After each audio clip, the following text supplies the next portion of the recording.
تعرف إن باتا دي ليها قصة نجاح مبهرة جدا؟ شركة باتا تأسست سنة 1894 في قرية زيلين جنوب جمهورية التشيك. 1895 بدأت الشركة بصناعة الأحذية من قماش الخيش بالإضافة طبعا للجلد.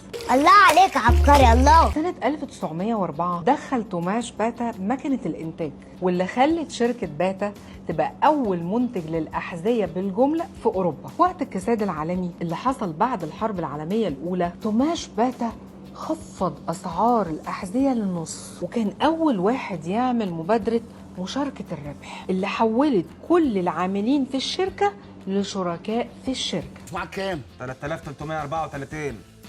وانت معاك كام؟ معاك كام؟